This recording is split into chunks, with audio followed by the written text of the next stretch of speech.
L'hypnose thérapeutique est une pratique très ancienne qui permet d'impliquer le patient dans un processus de soins. Nous avons tous la capacité à voir des problèmes et des solutions. Et effectivement, l'hypnose permet de mobiliser cette capacité et d'aider le patient à se remettre, si vous voulez, acteur de sa guérison ou de son mieux-être. Et c'est en ce sens que l'hypnose est une technique qui n'est pas nouvelle, mais qui est très très intéressante. Vous avez le cerveau qui réfléchit, qui raisonne, qui analyse, qui a été formaté par Descartes. Voilà, le cerveau qui est cartésien. Et puis vous avez cet autre cerveau qu'on a souvent tendance à appeler le cerveau droit, qui, si vous voulez, est un peu ce cerveau un peu plus créatif, un peu plus imaginaire, un peu plus dans les émotions, dans le ressenti. Et en fait, c'est lui qui trouve des solutions. Parce que souvent, quand on a la tête dans le guidon et qu'on est là à buter sur un problème, à l'analyser, à le tourner dans tous les sens, à se dire comment, pourquoi, en fait, la solution ne vient pas. Et lorsqu'on laisse une autre partie de nous-mêmes trouver la solution,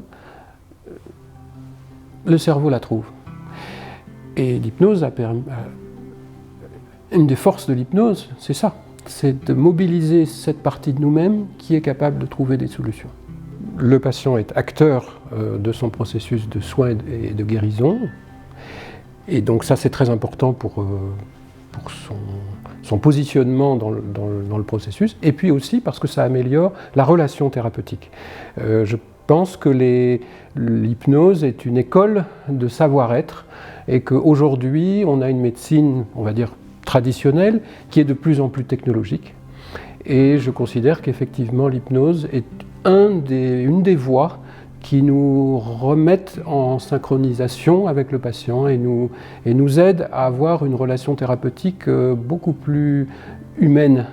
Et on pourrait dire que ces techniques, les méditations de pleine conscience, l'art-thérapie ou d'autres pratiques de soins sont assez orientées vers les ressources du patient lui-même, sont des approches assez humanistes. Et je trouve qu'elles nous apportent aujourd'hui, dans cette médecine très technologique, un rappel et un retour à une relation thérapeutique humaine. Et ça, c'est très très important, aussi bien chez l'adulte que chez l'enfant. Et lorsqu'un enfant ou un adolescent se sent différent des autres, il a vite fait de considérer qu'il était nul. Parce qu'un adolescent a besoin d'être comme les autres.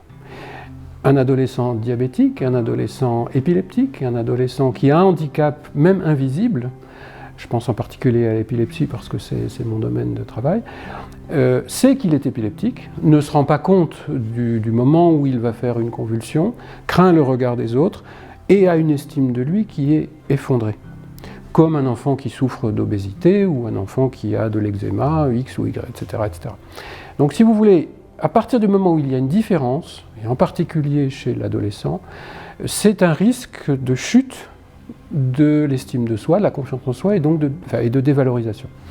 L'hypnose est une technique absolument royale pour requalifier une vision de soi et remettre une personne actrice des aventures de sa vie. C'est tout à fait la philosophie de l'hypnose, j'allais dire, de Milton Erickson ou de François Roustan ou de grands penseurs de l'hypnose, c'est de remettre la personne actrice de sa vie, des aventures de sa vie, et donc de revoir, de requalifier un point de vue.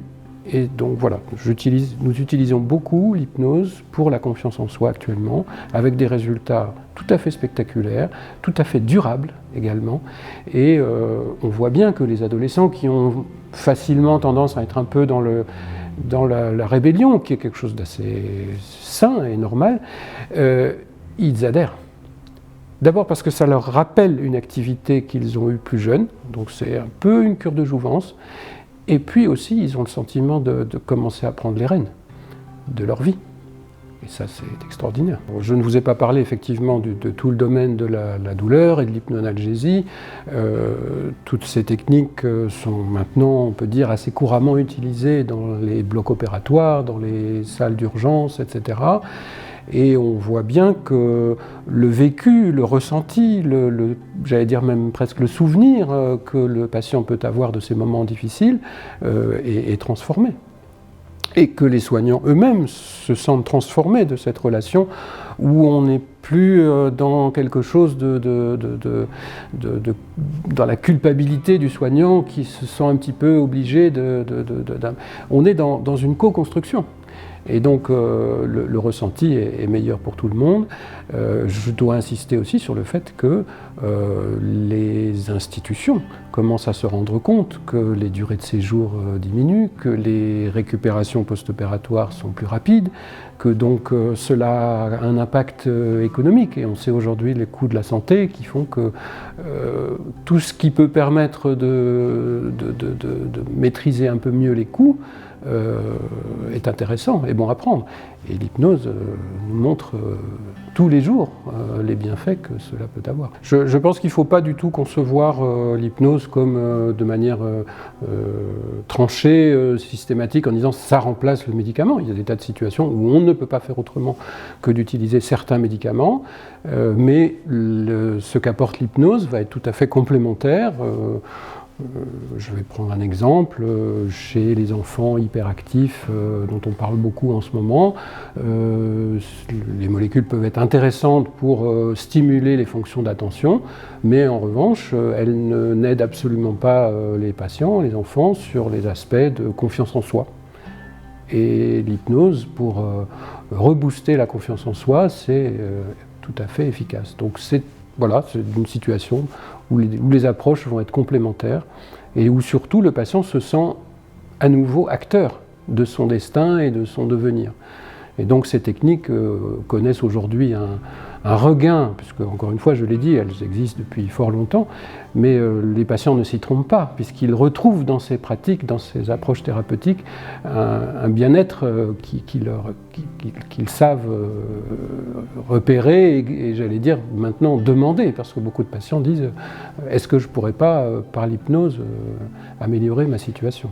Il y a effectivement un rapport collectif, appelons-le livre blanc si vous voulez, qui est en préparation et qui rassemble l'expertise de nombreux professionnels qui pratiquent l'hypnose depuis des années au niveau francophone, donc ça inclut également des collègues des pays limitrophes de la France et donc nous avons effectivement l'envie de faire une sorte d'état des lieux, si vous voulez, de la situation, de montrer aussi la cohérence entre les différents instituts de formation professionnelle pour les professionnels de santé, qu'on appelle les instituts Milton Erickson actuellement souvent, et qui sont un petit peu assez bien répartis sur l'ensemble du territoire et qui se réunissent au travers de cette confédération et qui partagent des pratiques, qui partagent une ambition qui est justement de faire connaître, de rassurer ceux qui pourraient être inquiets sur les pratiques de l'hypnose.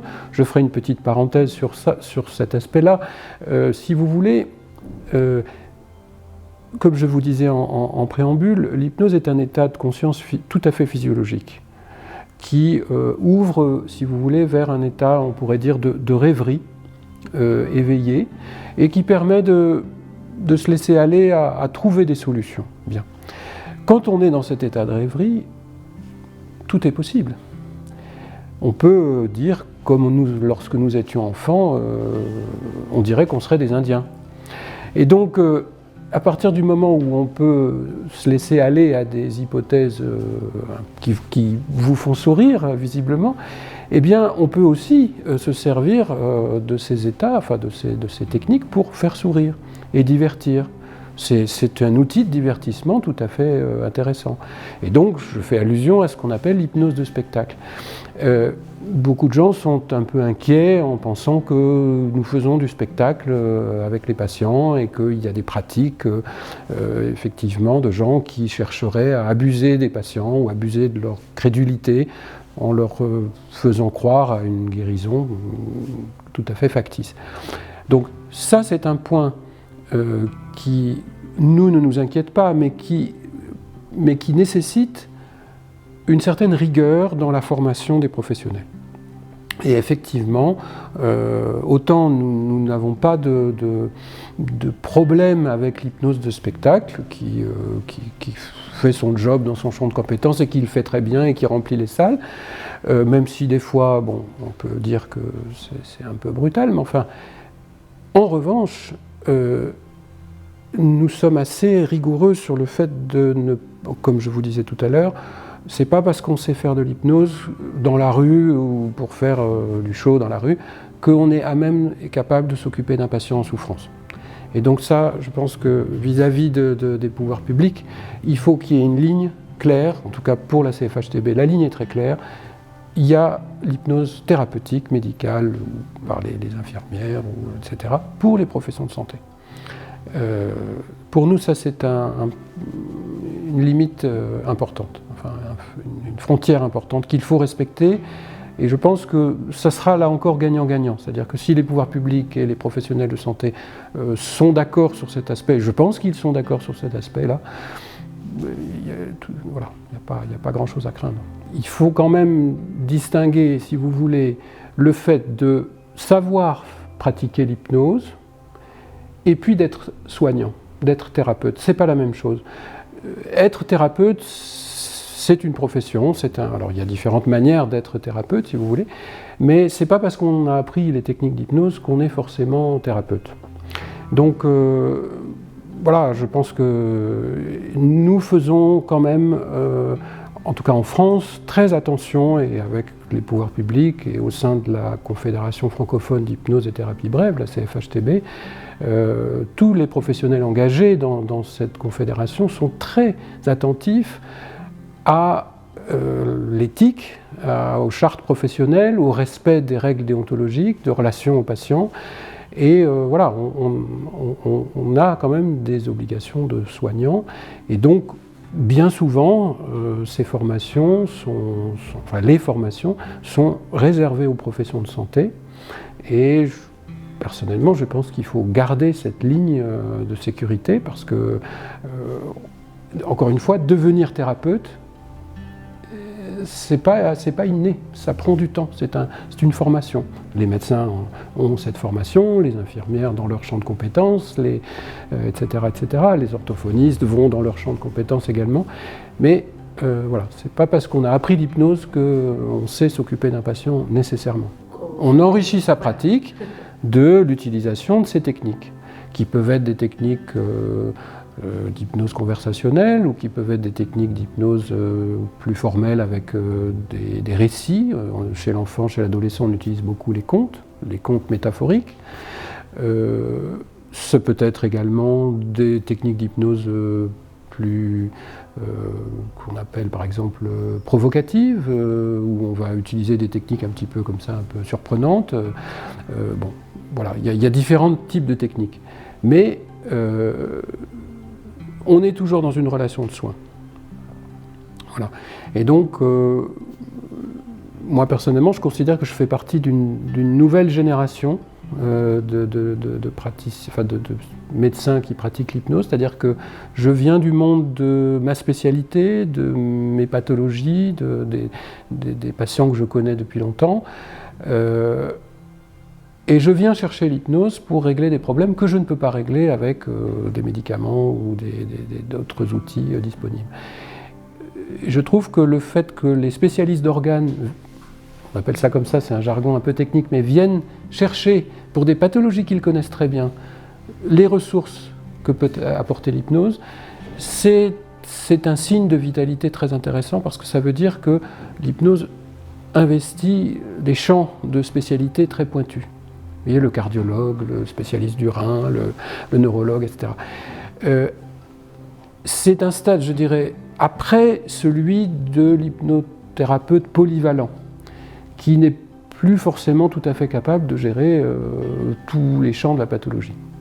Voilà. Donc, on a connu ça dans d'autres disciplines, je pense en particulier à la génétique. La génétique a émergé, a